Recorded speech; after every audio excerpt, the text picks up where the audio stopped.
Good morning everyone, David Morton here, the Change Management Officer within the Improvement Service, hosting this webinar as part of the Change Managers Network series that we've been running for about 2 years now. This will actually be my last webinar before moving on to a new role, so I'm joined by a couple of colleagues today, Kelly Hunkin, who's the Senior Business Analyst at the Improvement Service, and Claire Sherry, who's the Senior Project Manager within the Change Management team. And they will be coordinating the facilitated question and answer session at the end of this webinar. Our speakers today are Terry Hogg and Catriona from Scottish Enterprise, who are going to talk about the Can Do Innovation Challenge Fund. I'll just hand over to them shortly, but quickly before I do, just to cover the housekeeping of the session. On your screen you should have a small grey box with a questions tab on it. If you have any questions throughout the course of the webinar, and please type them in here and we'll get to these at the end of the session by reading them out and giving Terry and Catriona a chance to answer them. Also, if you have any kind of technical issues or if there's any documents that are mentioned throughout the course of the webinar that you'd like us to follow up on, then please mention these in the question box as well, and we can do that as part of our follow-up. This will be a recorded session, and the recording will go out to all attendees and all registrants for the session, as well as the slides. And finally, there will be a short survey just immediately following the webinar. If you can please give us a bit of feedback and any kind of issues that you might have had, and also a bit more feedback for Terry and Catriona and ideas on how to take this series forward. So I'll hand over to Terry and Catriona for now. Okay, thanks David. I am Terry Hogg from Scottish Enterprise, and thank you very much for your time this morning, and thanks David to you and the team for organising. This is your last webinar. This is our first webinar, so bear with us. Catriona and I are working on this project with a team from across the Scottish agencies. You can see the logos, and I'll describe that in a little bit more detail. I'm going to give really just a very brief 10 to 15 minute overview of the fund, and then Catriona and I will hopefully answer your questions as best we can at the end. So really the objective today is about really gauging your interest in this new support fund that we've been developing and setting up, and really just to try and identify interest in projects that you may have that could be submitted to it and that we could help you shape up. I'm going to briefly describe the approach we're taking, because it's a little bit unusual in terms of our approach to supporting innovation anyway. I'll touch on how it benefits you and your organisation. We'll touch on a couple of examples of pilot projects which will hopefully provide a bit more clarity and context to the approach. And then we'll end with taking you through the fund application process and finish with the next steps and how to take it forward. Okay, so moving on to the first slide. As I mentioned to you, this is a little bit of an unusual approach, certainly for ourselves as an economic development agency in supporting innovation. We usually support companies directly who have innovative ideas and support them usually through grant products.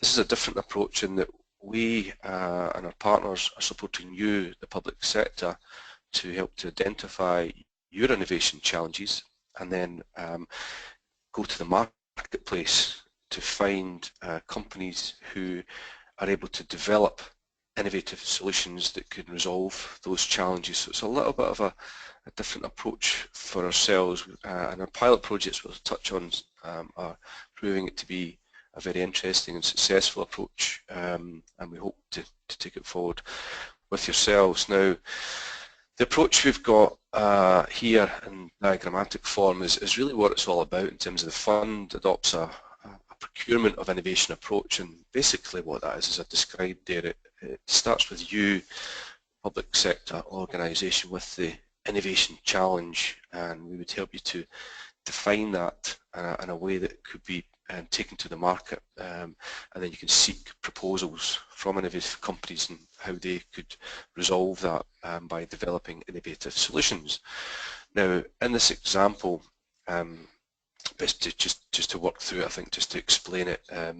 We have went to the marketplace with that innovation challenge and asked suppliers how they could develop innovative solutions, and we've had a number of proposals come back in, and in the phase one there we have decided as a group and as a team, ourselves and yourself, that suppliers A, B, C and D have the strongest proposals, and we have decided to fund them to develop their proof of concept, and that's done on a competitive basis. So they are all funded to develop their concepts and how they feel they could address your innovation challenge.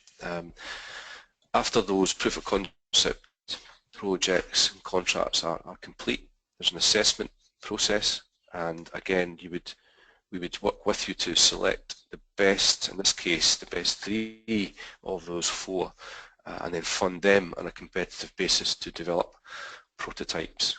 And in this example, another evaluation has then decided that the best 2 of those go through into a prototype demonstration, an actual field trial test with you, the customer. If those solutions, or one of those solutions, meet your requirements, then the next phase would be a standard procurement, where you would also be open to bids from the wider marketplace as well. However, the expectation is that the solutions that are developed through there will be meeting your requirements, or are best suited to your requirements. So as I say, it's basically a phased, it's a procurement of innovation approach. So you procure R&D solutions from the marketplace, it phases it, is competitive, and it leads to a solution which is trialled in the field. So you are effectively being the field trial and first customer for this innovation. There's a couple of things in there in terms of advantages to yourselves. Obviously our funding is reducing the risk to you in terms of looking for innovative solutions. The phased nature of it as well allows you to explore that solution space and really explore the range of approaches that can meet your requirements, and by phasing it in that manner, again, it reduces the risk of failure. And you know, the proof in our own pilots and also others across Europe is proving that this is an effective way of finding innovative solutions that are really tuned and customised to your needs, which then have advantages in future procurement, and that overall procurement costs will be reduced in the long term. From a company's point of view, and certainly from an organisation like Scottish Enterprise, our additional interest over and above helping you to develop new and improved public services, and the ability to deliver new and improved public services, is that this is a way of pulling through innovation from the supply chain. The most important thing for us is it gives a company clear sight of a real need that you have and a future potential procurement and market out with your organisation. That's really attractive for companies. That first customer as well, that field trial, that's often a really difficult barrier to surmount in innovation. Lots of good prototypes and technologies in the lab, but who wants to be a first customer? This starts from that basis.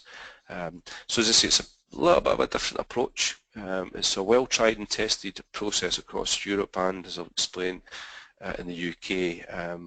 But we are coming relatively late in Scotland to this, but we're looking to improve the approaches as well, and earlier engagement with supply chain companies in the process, and also a focus on the downstream procurement is going to be key areas we'll be taking forward.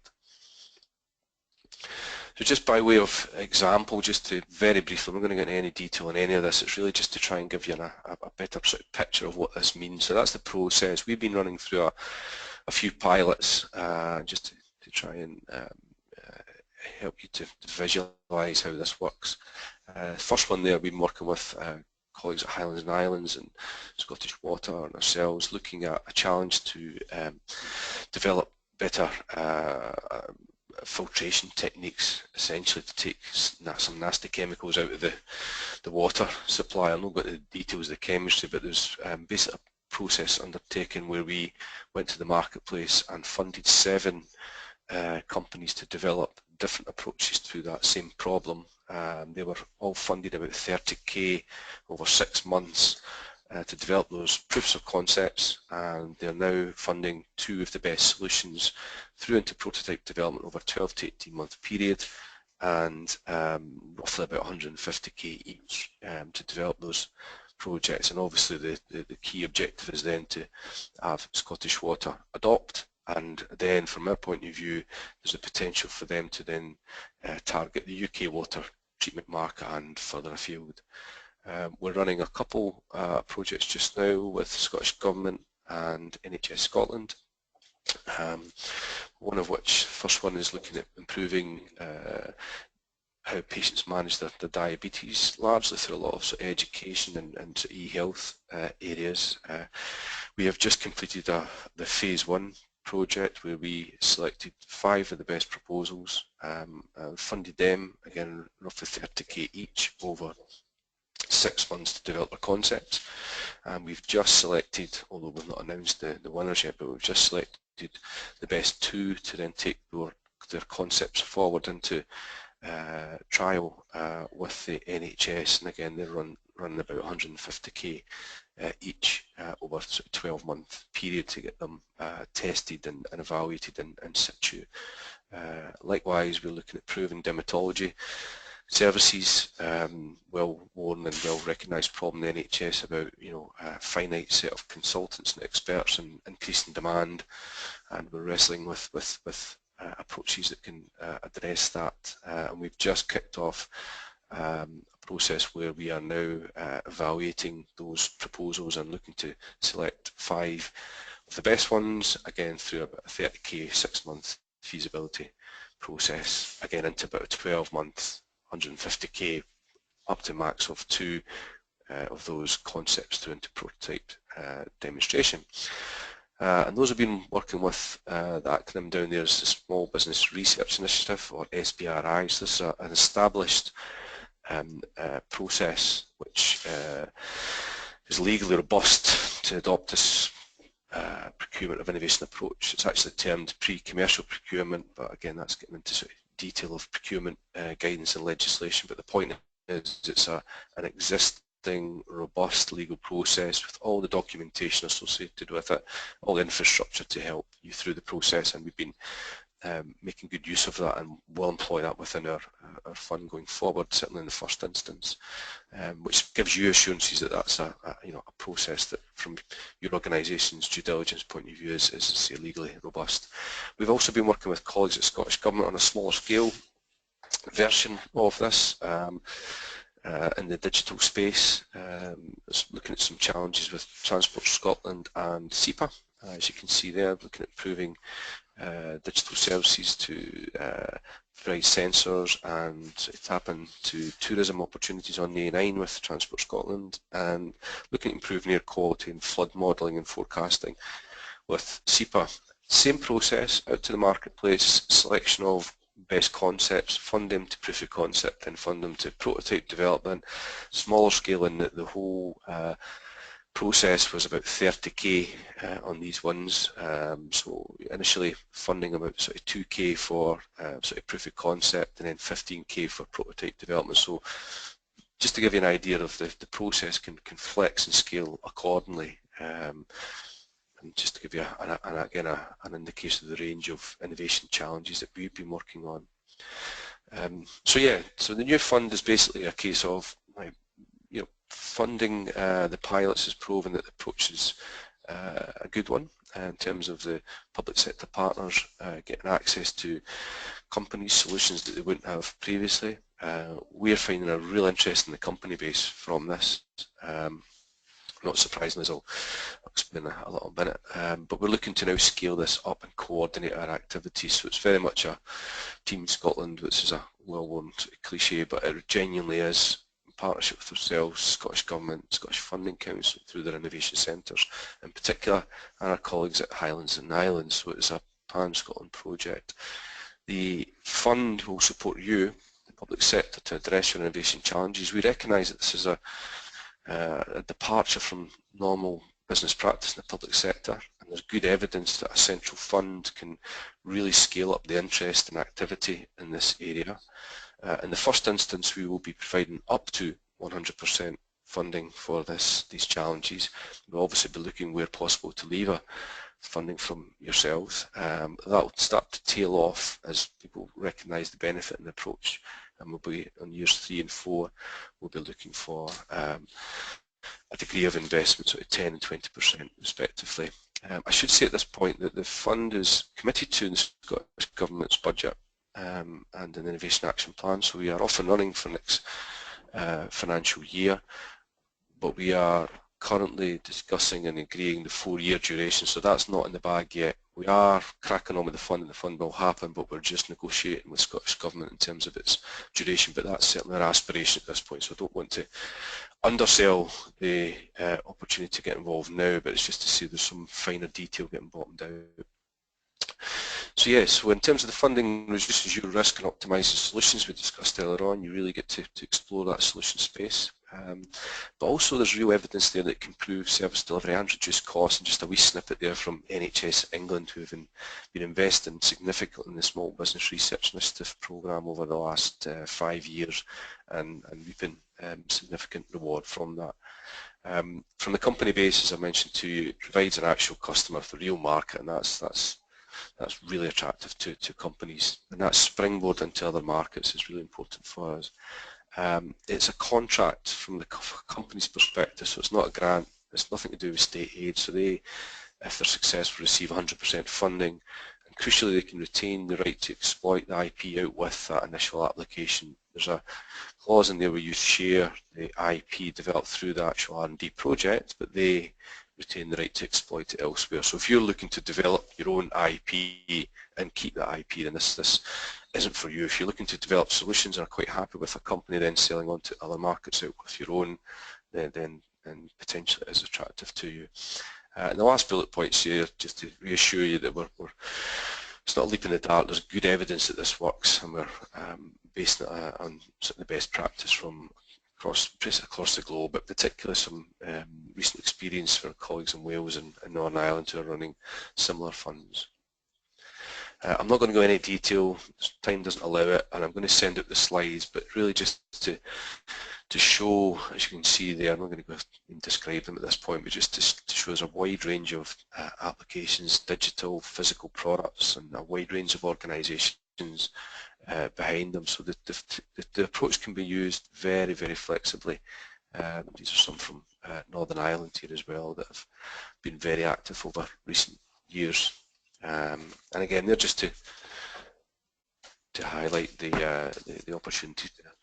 So just to wind up, just talk about the fund process and how it works in practice. So we're providing this pot of money to basically stimulate interest. We know it's out there, but really to stimulate activity. We're going to have a couple of calls per annum to encourage you, the public sector, to come forward with innovation challenges through an expression of interest form, which will basically capture some details on the innovation challenge.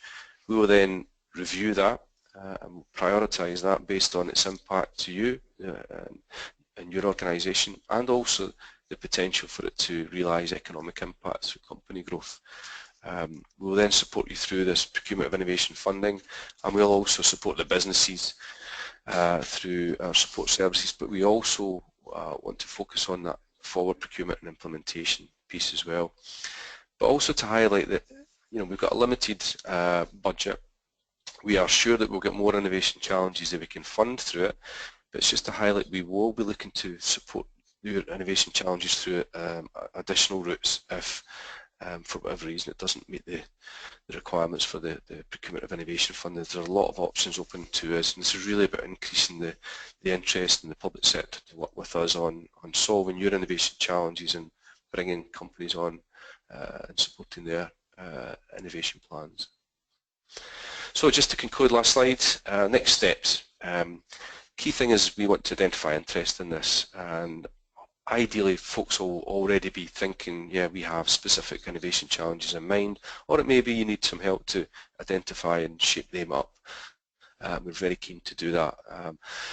We'll be looking at expression of interest applications to apply to the fund. There'll be some qualifying criteria there. There's got to be a need for innovation, so we need to understand if you've actually looked, and we can help you to do that. Part of the process will be to advertise the innovation challenges and first identify if anyone's out there that actually can solve it with an existing product.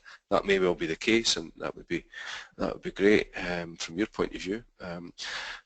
But we need to do that in terms of a test for a need for innovation. There needs to be project management resource from yourself. We are providing the funding, we're providing the support team to educate you in the process and handhold you through the process, but you really need to manage it and drive it. We will fund you, the public sector organisation, to operate this procurement of innovation process, and through doing that we want to build capability in your organisation. But also we want you to focus on that last point, was the genuine route to implementation and procurement if requirements are met. There's too many examples of nice demonstration with no one thinking about the what next, so that's qualifying criteria. And the evaluation criteria, as I mentioned, what's its impact on service delivery, how does it improve your quality or your cost of delivery, what's the market for the solution out with your own organisation, ideal international, it's not always going to be the case, but this is where it's the economic development criteria coming in, and what's the potential for the Scottish supply chain to be involved. We're not expecting you to know that, but we have networks and processes in place that can ascertain how likely it is that Scottish companies are going to be able to respond and compete and develop those innovation solutions. So we're looking to launch the fund, ideally in the timely we're on in May, and be open for expressions of interest for a couple of months. But at this point, as I say, we want to work with interested organisations to make sure you're in a good position to submit good quality applications by that point.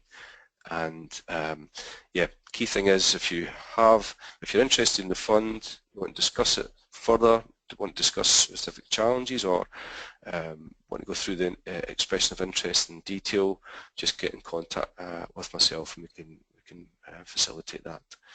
And that's me, sort of a little over the 15 minutes there, but just open for questions and answers now. Thank you, Terry. Just to go back over the questions part, you should have a small grey box on your screen. If you have any questions, then please just type these in here, and we'll just take them as they come in and give them for Terry to answer. So my colleagues Claire and Kelly will be leading in this part. So. Hi there everyone. Like David said, Kelly and myself will be taking over from David and doing the webinars going forward. So we're just kind of giving it a bit of a try today and doing some of the questions for Terry and Catriona. So if you've got anything, that'd be great if you could send it through. We've got a couple that have came in already. So the first one from Sally Kerr is, how do you, one for you Terry and Catriona, how do you intend to stimulate demand? Is there a method to identify the innovation challenges?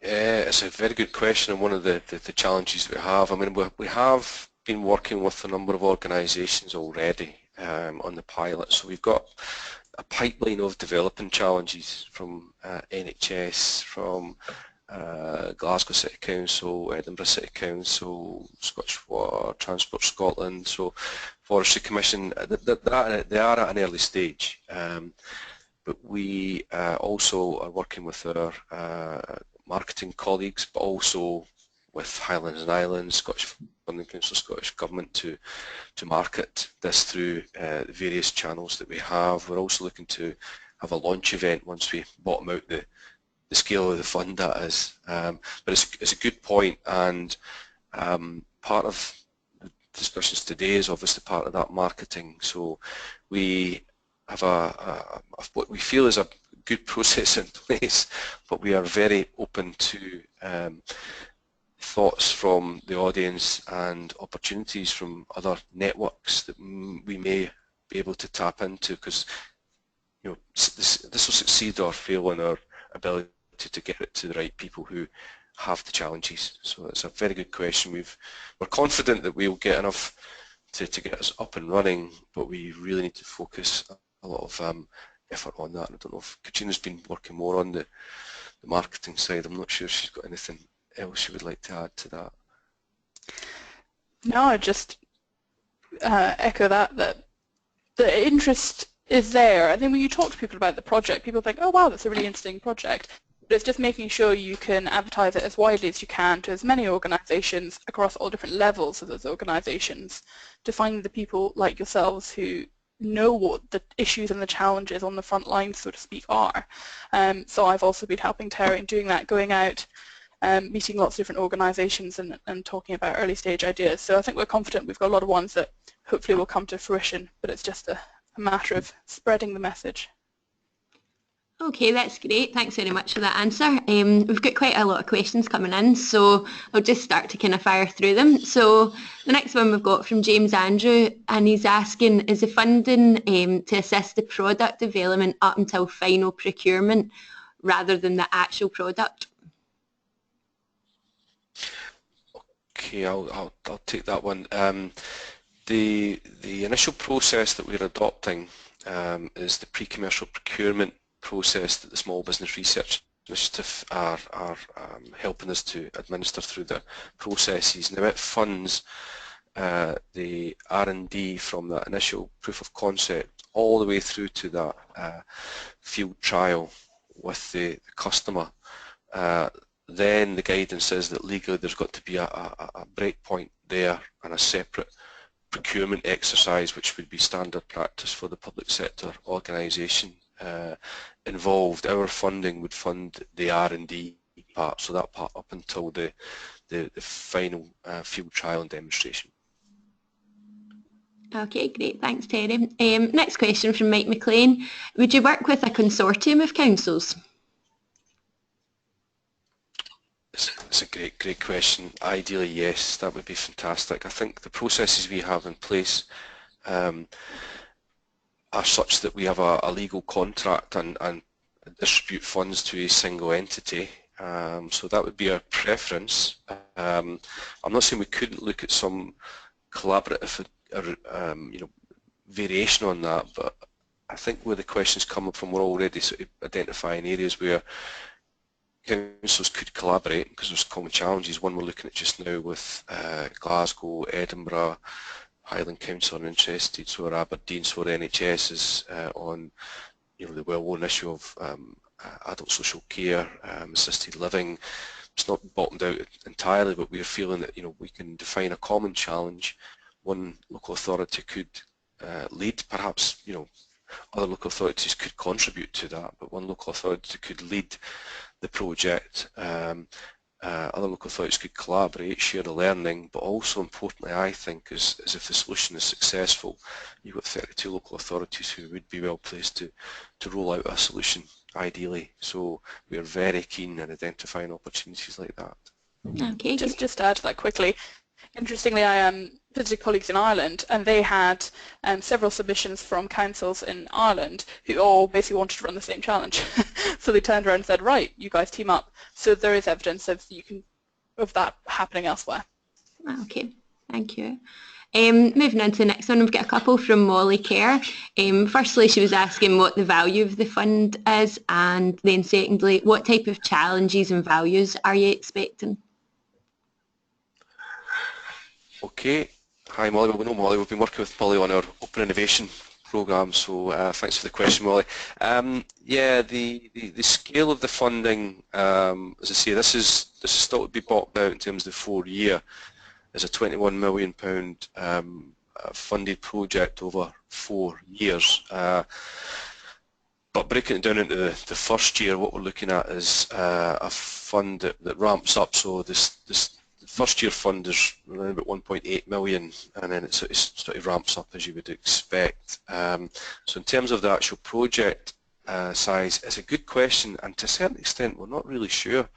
As the honest answer, we have taken a lot of guidance from the Small Business Research Initiative, and they have been running sort of, quite chunky projects, and we've modelled an average of 750k per project that we fund within the fund, but we recognise that that's probably on the larger side, because increasingly we're seeing a lot more smaller scale digital challenges. So we envisage maybe one sort of chunky project and a larger number of smaller projects, talking about 100, 150k-ish.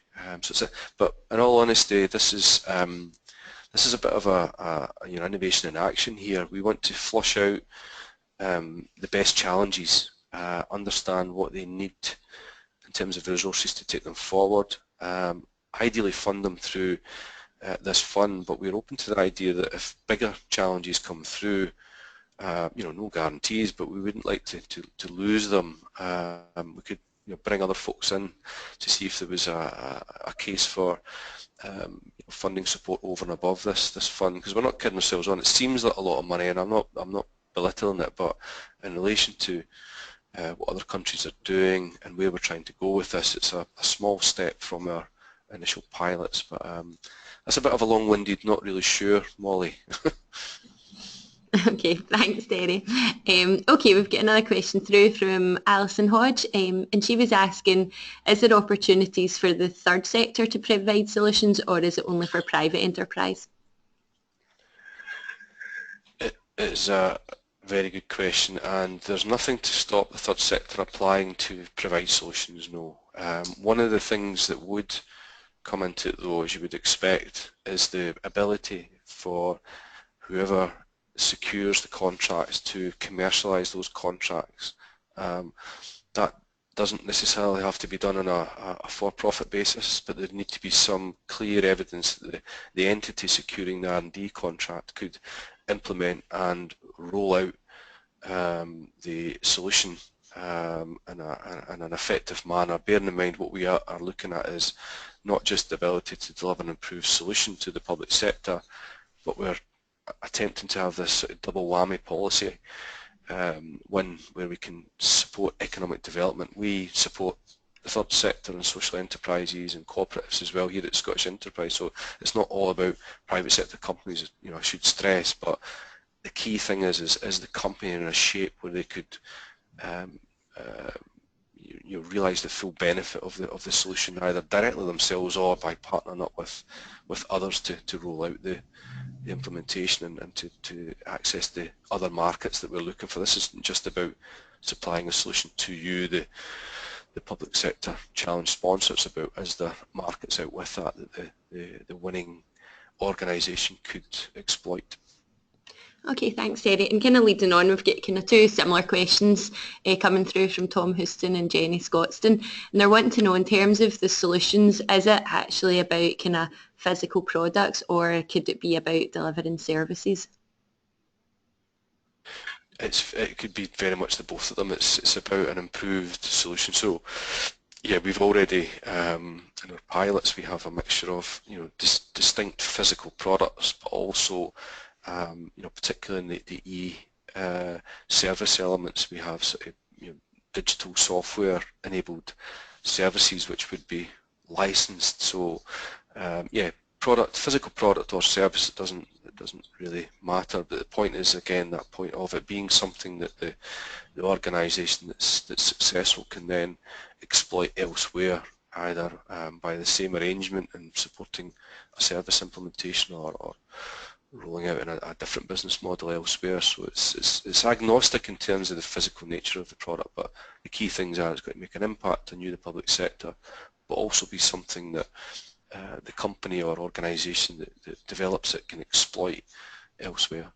Okay, thank you. And obviously grow jobs and the economy in the process.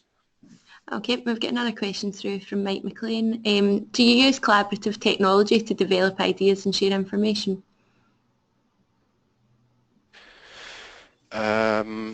We haven't as yet in the pilots. Be very interested if there's particular ideas that the questioner had, because we recognised very early on that there's a real appetite from the pilots and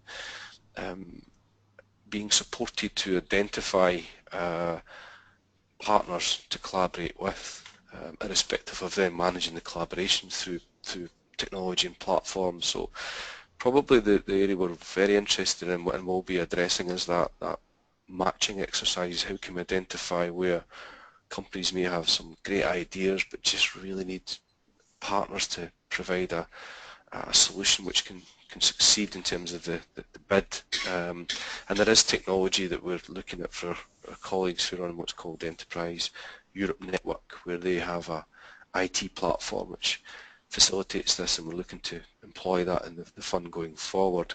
But in terms of any collaborative tools to support, any tools to support the collaborations when we are in the process, we haven't as yet identified a specific need for that, but we'd be open to, if people had suggestions about tools that are out there that could benefit, we'd be more than happy to discuss that.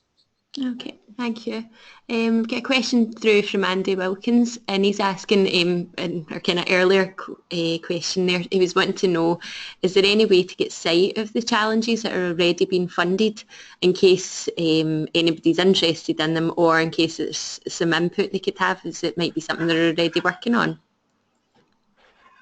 Yeah, that, again, a good question. What we're looking at is a process where so in terms of the challenges we've funded, definitely we can circulate those to the group. There's a wider thing here as well. Actually, what we're starting to do at a UK level is recognise this, because already we're seeing, particularly with NHS, is examples where there's similar projects being funded.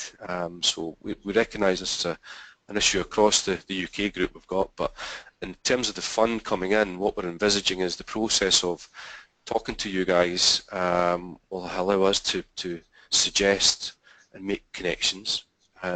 Once applications are submitted, there's an evaluation process there as well. We would look to, again, make suggestions and hook people together where there was common challenges as well. And also, one of the processes we have in place is we are looking to effectively promote the challenges to the company base, but also the opportunities to promote that to yourselves in the public sector, to be aware of companies and organisations who are putting them forward. So yeah, we recognise there's a job to be done there, and as much as we can, we'll be trying to make those connections. And but again, we're hoping that the process of engaging directly with yourselves will start to flush that out. But yeah, the process of submitting applications and reviewing them will allow us to do that too. Okay, we've got a question again from Molly. She's asking, where would the balance sit with CivTech? There's no, I'm not sure what that means, Molly, to be honest with you, but the balance in terms of CivTech is a process, is an approach to the procurement of innovation, happens to use the pre-commercial procurement. So we are working closely with the guys there. They've got a finite capacity to deliver. They also have a geographical location in Edinburgh, which might not suit all challenges, but as much as we can, we will be looking to identify and steer challenges through their process where all parties see advantage in that. Sorry, I'm just pausing there. Just losing my battery and just put my plug in. Apologies for that. So yeah, so the CivTech process is existing. They're up and running. It's a digital services-based approach. Has a physical location and code base in Edinburgh, which is part of the ask for companies. So we look to feed that in, but we are looking to use a lot of the SPRI processes. It's got more capacity and flexibility in it at the moment. But actually going forward, we see a number of CivTech-like processes developing. We've already got Glasgow Civic Innovation Centre, which is developing with, again, using their innovation challenges to attract companies in to physically locate. So we're very agnostic in terms of which process is adopted. If folks come forward with a real desire to use their own processes and have the capability, and we can be assured that they're robust, then we'd be very comfortable using whoever's process. It's just the SPRI process is the most established. There's lots of support there, to go through the process, but also to educate you, the public sector, and hopefully get to a point, ideally we want to get to a point where the public sector, or certainly a large section of the public sector, are willing and able to operate this on their own. This is about raising awareness and getting activity going. So this fund very much complements CivTech, but we're also looking to start to coordinate the various separate activities that are developing across the cities in this area, not to control it obviously, but just to provide a degree of coordination and make sure that the right challenges are put down the most appropriate routes. Okay, thanks Terry. We've got a question, or a bit of a comment really, I guess, from Shelley Haig, and she's asking, is there any potential links with the City Deal work? Yes, I suppose the answer to that one is yes. I mean, I think that if I'm being brutally honest here, colleagues of mine are well integrated into the City Deal processes. I'm aware there's various plans underway, but yeah, there's no reason that this fund couldn't be aligned strategically with the City Deal in terms of specific areas we're looking at.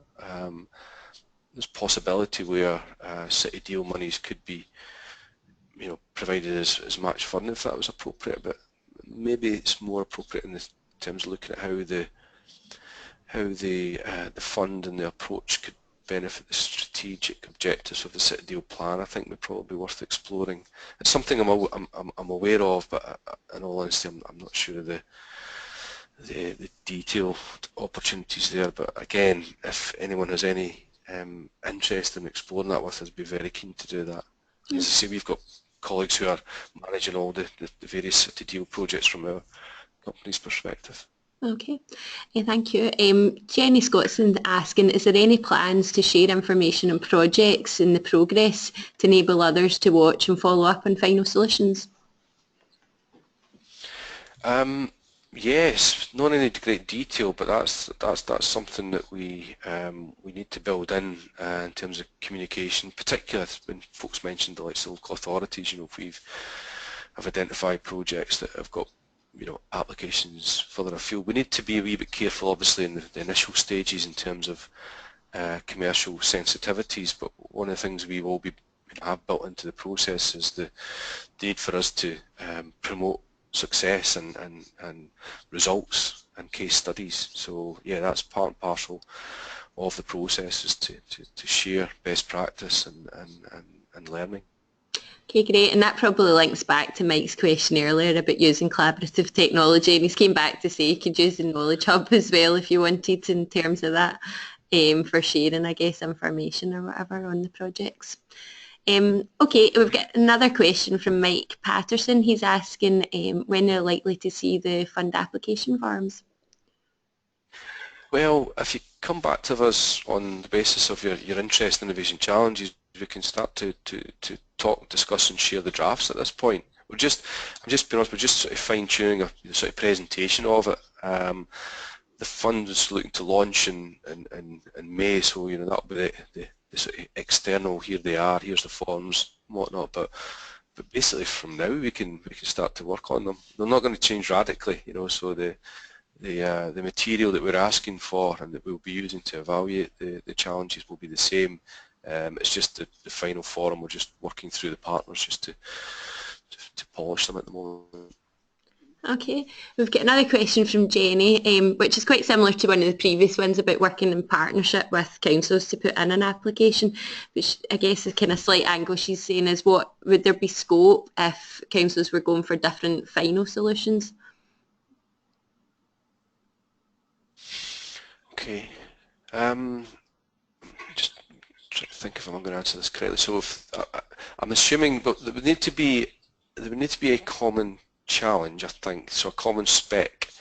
So I'm trying to think through if there's behind that question is maybe if there's sort of, I suppose, product variants that could be developed to meet specific council needs, which maybe had a common element to it. In terms of the process, that potentially could work if difficult to think of an example, but if there was a common challenge in the assisted living area, for instance, and there was, detailed variants in the dwellings that various local authorities were implementing solutions into that required, a different type of solution. I could see possibly that being relevant.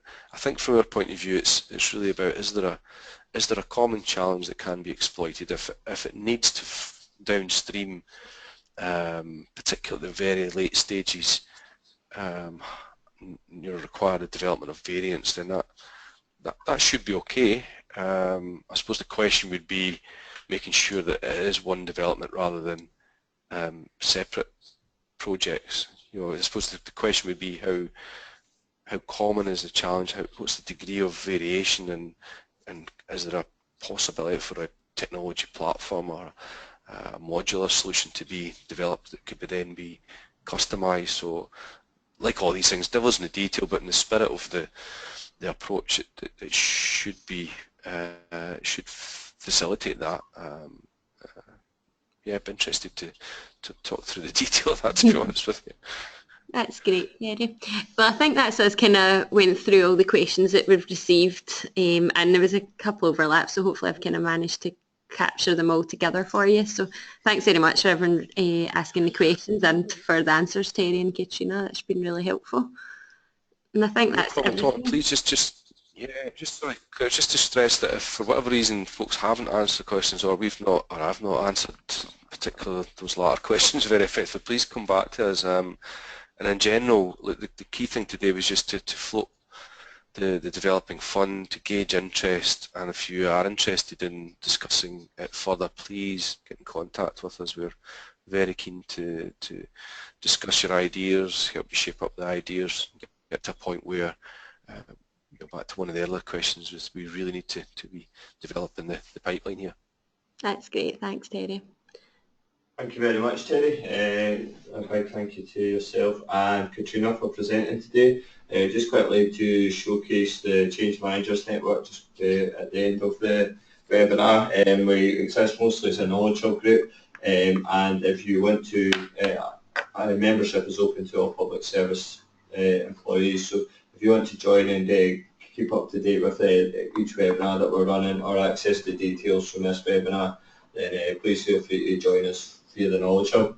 As we mentioned earlier on, there will be a quick survey which will open immediately after this webinar. We'd appreciate if you could just take the time to fill this out and feedback both to ourselves and to Terry and Catriona just on how you found the webinar and also any challenges that you might have going forward. So once again, massive thanks to Terry, Catriona and also Claire and Kelly for helping me to facilitate today, and I look forward to joining you on one of these webinars in the future. Thank you. Okay, thanks to you, David, and the team for setting this up. And will you circulate the slides to the folks as well? I'd be keen to do that. Yes, yeah, we'll circulate the slides and record them once we have them uploaded on Knowledge Hub. Perfect, that's great, and good luck with your new role. Thank you very much. Thanks, guys. Okay, thank you. Thanks. Bye.